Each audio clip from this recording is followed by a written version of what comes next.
Dans l'est de la RDC, les combats se poursuivent sur plusieurs fronts dans le nord et le sud Kivu. Et de nombreux habitants du sud Kivu fuient vers le Burundi. C'est la plus grande crise humanitaire à laquelle le pays doit faire face depuis 20 ans, dit l'ONU. Les États-Unis, de leur côté, sanctionnent 2 personnes. Le ministre rwandais James Kabarebe et le porte-parole politique du M23, Lawrence Kanyuka. À la une ce vendredi, quelle vie pour les exilés subsahariens en Tunisie 2 ans après le communiqué accusateur de la présidence tunisienne à leur encontre. Appelez-le désormais camp général Thomas Dakin Ouattara. L'ex-base française d'Abidjan a été rétrocédée hier.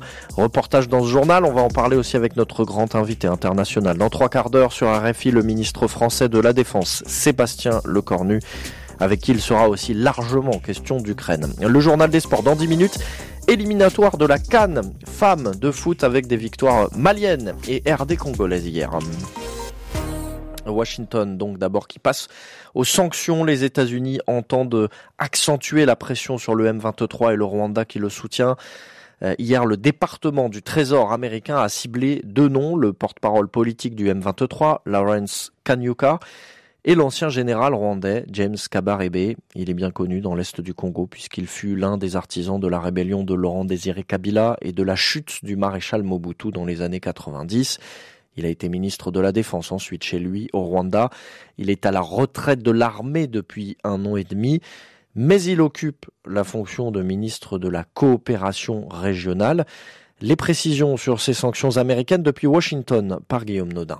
Pour Washington, les prises de Goma à la fin janvier et de Bukavu plus récemment, ainsi que la rapide expansion du M23 dans l'est de la RDC ont conduit à des milliers de morts civiles et à des déplacements forcés de population, et cela risque de dégénérer en conflit régional. Et dans cette déstabilisation, Kabarebe et Kanyuka jouent un rôle central selon le Trésor américain. Son communiqué dénonce très clairement leur rôle dans l'organisation et la progression dans l'est de la RDC et de l'AFC M23, Alliance Fleuve Congo, un mouvement politico-militaire soutenu par le Rwanda. James Kabarebe est le ministre rwandais de l'intégration régionale et il est présenté comme ayant un rôle central dans le soutien rwandais au M23 et dans son organisation militaire. Le Trésor américain lui attribue aussi un rôle clé dans l'extraction et l'exploitation des ressources minières dans l'est de la RDC. Lawrence Kanyuka est lui le porte-parole civil de l'AFC M23. Les sanctions consistent essentiellement en des gels d'avoirs des personnes concernées et des entités leur appartenant comme 2 sociétés de Kanyuka basées à Londres et à Paris qui sont également sanctionnées. Le département d'État appelle quant à lui au retour à la table des négociations et au respect de l'intégrité territoriale de la RDC. Guillaume Nodin, Washington, RFI. Et réaction du Rwanda à ces sanctions contre son ministre de la coopération régionale James Kabarebe, injustifiées et infondées, dit le ministère rwandais des Affaires étrangères. Le ministre Olivier Nduhungirehe affirme, je cite, que ce genre de sanctions et d'autres mesures punitives ne favorisent en rien la paix. Fin de citation. Tina Salama, la porte-parole du président congolais, elle salue un premier pas. Elle dit espérer que cela s'appliquera aussi à d'autres responsables. Elle exhorte maintenant l'Union européenne à faire de même. À signaler enfin que l'Allemagne a convoqué hier l'ambassadeur rwandais en poste à Berlin. L'Allemagne condamne fermement la violation du droit international que constitue la présence de troupes rwandaises dans l'est de la RDC et demande leur retrait, tout en appelant Kinshasa à dialoguer directement avec le M23. Sur le terrain, les combattants du M23 appuyés par l'armée rwandaise continuent leur progression dans les provinces du Nord et du Sud Kivu. Hier, des pillages ont de nouveau été rapportés à Uvira, la 2e ville de la province du Sud Kivu. Il y a eu aussi des affrontements entre l'armée congolaise et le M23 sur 2 autres fronts dans le Nord Kivu. Le point avec Coralie Pierret. Au nord de la zone contrôlée par le M23 appuyé par l'armée rwandaise, les combats ont repris ce jeudi dans plusieurs localités du territoire du Lubero. La situation s'y détériore depuis plusieurs jours. Le M23 et ses alliés poursuivent leurs avancées le long de la route nationale numéro 2 en direction de Butembo et de Beni, 2 importantes localités du Nord Kivu. À l'ouest, à Masisi Centre, des militaires congolais alliés au Wazalendo, des milices pro-gouvernementales, se sont opposés au M23 soutenu par le Rwanda. Une employée de l'ONG Médecins sans frontières a été grièvement blessée par une balle perdue alors qu'elle était à son poste à l'intérieur de la base de l'ONG. Un enfant qui s'y était réfugié a également été touché. Au sud, la confusion règne dans la plaine de la Ruzizi, une vallée qui fait frontière entre la RDC et le Burundi, depuis que le M23 a fait son entrée à Bukavu, le chef-lieu du Sud Kivu.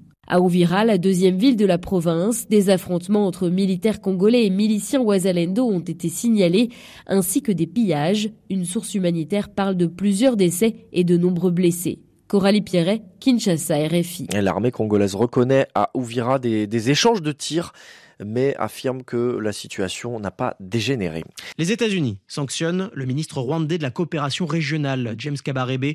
Décrit par les autorités américaines comme une figure politique et militaire clé, cet ancien général, officiellement à la retraite depuis août 2023, joue un rôle central dans le soutien du Rwanda au M23. Le Trésor américain l'accuse d'avoir coordonné l'exportation de minerais extraits en RDC vers le Rwanda pour leur revente sur le marché international.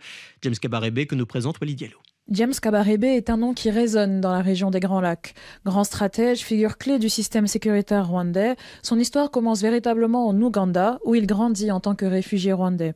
C'est là qu'il va rencontrer Paul Kagame, et depuis, les deux hommes sont inséparables. Ancien aide de camp de Paul Kagame, James Kabarebe est considéré comme un acteur clé des conflits dans la région. C'est dans son bureau que Laurent Désiré Kabila et Deogracias Bouguera, figure clé de la FDL, font connaissance. En 1997, il rentre à Kinshasa avec des troupes de la FDL pour renverser Mobutu. Il sera nommé chef d'état-major des forces armées congolaises. Une ascension fulgurante, mais de courte durée. Accusé notamment de trafic de minerais, il est chassé de RDC en 1998.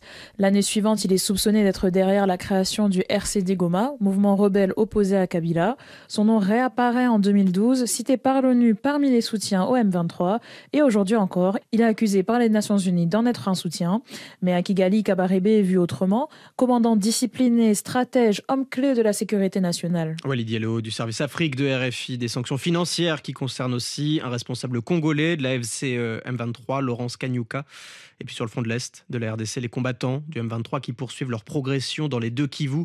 Des pillages ont de nouveau été rapportés à Uvira, deuxième ville du sud Kivu.